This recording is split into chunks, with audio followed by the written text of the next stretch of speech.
What's the one thing you'll never forget about Christmas growing up? The Christmas tree? The carols? Or maybe the decorations that made everything feel like magic? Now, think about this. When was the last time you saw some of those decorations? You know, the ones your grandparents used to unpack with such care. What happened to them? Why did they disappear? Today, we're diving into the world of forgotten Christmas decorations and uncovering the stories behind why these once beloved holiday staples have faded into history. Let's start with one of the most iconic Christmas decorations of the 20th century: Noma Christmas tree lights. Back in the 1930s, these were the lights to have on your tree. Unlike today's LED strands, these colorful, glowing orbs were miniature works of art. Each bulb had a unique shape, often resembling flowers or fruit. Families would proudly string them up, and their warm, nostalgic glow would light up the room. But as enchanting as Noma lights were, they came with a few quirks. For one, if a single bulb burned out, the entire strand would go dark. Imagine spending hours testing every bulb just to get the tree lit. Talk about a holiday headache. By the 1970s, they were overshadowed by newer, more reliable lights, and the era of Noma's glow quietly flickered out. Today, Noma lights are cherished by collectors and vintage enthusiasts, but the rest of us are happy with the convenience of LED lights. No more fidgeting with finicky bulbs on Christmas Eve. And let's not forget their vibrant colors and shapes. They were more than lights. They were tiny sculptures of holiday cheer. Next, let's talk about tinsel made from real silver. Yes, you heard that right, silver. Before the days of plastic tinsel, this sparkling decoration was literally made from shredded silver. It shimmered like icicles on the tree, creating a truly magical effect. But silver tarnishes, and when the lights warmed the tree, the tinsel turned black. Plus, let's not forget how expensive it was. Families treated it like an heirloom, packing it away carefully each year. By the 1950s, aluminum and plastic tinsel took over, leaving silver tinsel as a relic of a more glamorous, albeit impractical, Christmas past. If you've ever wondered why your great-aunt's tree photos look so fancy, silver tinsel was probably the reason. It's a decoration that reminds us of a time when Christmas was a true sparkle affair, even if it meant a bit of tarnish. And then there were spun glass angel hair tinsel decorations. If you've never heard of these, you're not alone. Angel hair tinsel was made from thin strands of fiberglass. Yes, the same material used for insulation. People used it to create a dreamy, snowy effect on trees and mantles. But as enchanting as it looked, angel hair came with a major downside. It was incredibly itchy. Handling it without gloves often meant you'd spend Christmas scratching like you were allergic to the holiday itself. And let's not even get started on the cleanup. The strands stuck to everything, making post-Christmas tidying a nightmare. Once safer and less irritating alternatives appeared, angel hair floated out of fashion, leaving behind only fond memories and a few vintage photos. Today, it's remembered as a beautiful but impractical touch of nostalgia. Who remembers Christmas tree bubble lights? These quirky, liquid-filled lights were all the rage in the 1940s and 50s. When you plugged them in, the liquid inside would heat up and start to bubble, creating a mesmerizing effect. They were like tiny lava lamps for your tree. But as whimsical as they were, bubble lights were fragile, prone to leaks, and well, not exactly kid-friendly. Curious little hands had a knack for breaking them, and the liquid inside wasn't exactly safe. Still, watching those bubbles rise and fall was pure magic, especially for children who could stare at them for hours. By the 1970s, they'd largely bubbled out of existence, though you can still find reproductions for those chasing a retro vibe. Honestly, if you've ever seen one in action, you'll understand why people love them. It's like watching Christmas come to life. Now, Let's rewind even further to the Victorian era and the world of Christmas tree candles. Yes, actual candles open flames on your tree. It sounds like a fire marshal's nightmare, but back then, it was the height of elegance. Families would carefully clip candles to the branches, light them, and keep a bucket of water nearby just in case. They didn't burn them for long. It was more of a ceremonial lighting to mark special moments. The glow of real candlelight on a cold winter's night must have been breathtaking, but the risk was undeniable. Unsurprisingly, as electric lights became more widespread, tree candles were left behind in favor of, well, not burning the house down. Still, the image of a tree softly lit by candles is undeniably romantic and a testament to the holiday's simpler roots. Another forgotten gem is the feather Christmas tree. In the late 1800s and early 1900s, these trees made of dyed goose feathers were a practical alternative to cutting down real ones. They were small, easy to store, and came with the added bonus of not dropping needles everywhere.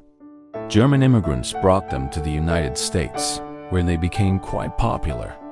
Each tree was crafted meticulously, with individual feathers wired to a wooden frame to resemble pine needles. But as artificial trees improved in quality and realism, feather trees were left in the attic, though they've made a comeback recently among vintage enthusiasts. If you've ever spotted one at an antique shop, you'll know they have a certain old-world charm that's hard to replicate with modern designs. What about Czech glass ornaments? These were hand-blown, intricately painted works of art that graced trees from the early 20th century through the 1950s. Each one was unique, and some were shaped like fruits, birds, or even miniature Santa Clauses. The level of detail was astonishing, with skilled artisans spending hours perfecting each piece. However, their delicate nature meant they didn't stand up well to time or curious little hands. One accidental drop, and years of craftsmanship could be lost in an instant. Today, they're collector's items, but you're unlikely to see them on the average family tree. They remind us of a time when holiday decorations were truly artisan creations, made to be admired and handled with care. Speaking of delicate decorations, let's not forget cotton batting ornaments. Made from molded cotton, these figurines often depicted cherubs, animals, or snowy scenes. They were lightweight and charming, but their fragility made them prone to damage. The cotton could tear or discolor, and their designs, while delightful, often couldn't withstand the rigors of storage and handling. Over time, more durable materials like plastic and resin replaced cotton batting, and these once popular ornaments became museum pieces.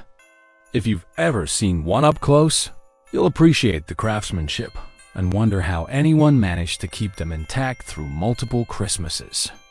They evoke a sense of wonder and nostalgia for a time when holiday decor was made with creativity and care. And let's not overlook the aluminum Christmas trees of the 1960s. These metallic space-age wonders were the height of mid-century modern holiday style. Pair one with a color wheel light projector, and you had a tree straight out of the Jetsons.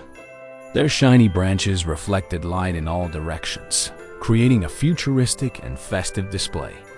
But their artificial look didn't appeal to everyone, and by the 1970s, the demand for more natural-looking trees sent aluminum ones into retirement.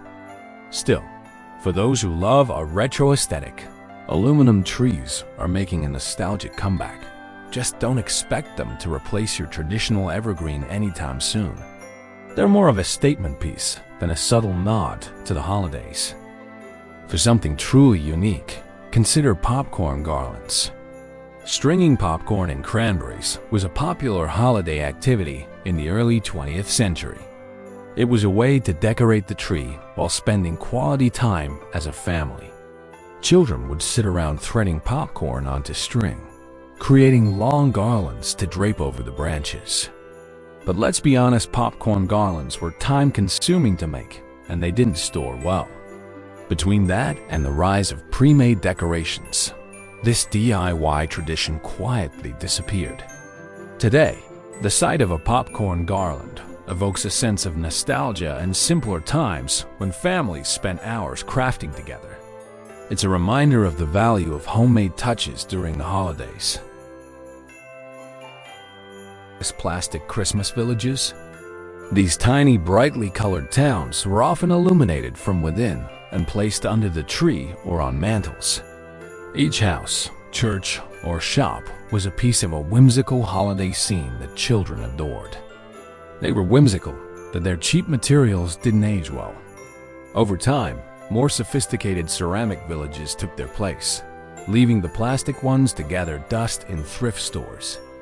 Despite their humble origins, these villages hold a special place in the hearts of those who grew up with them, a charming nod to the imaginative holiday worlds we once created.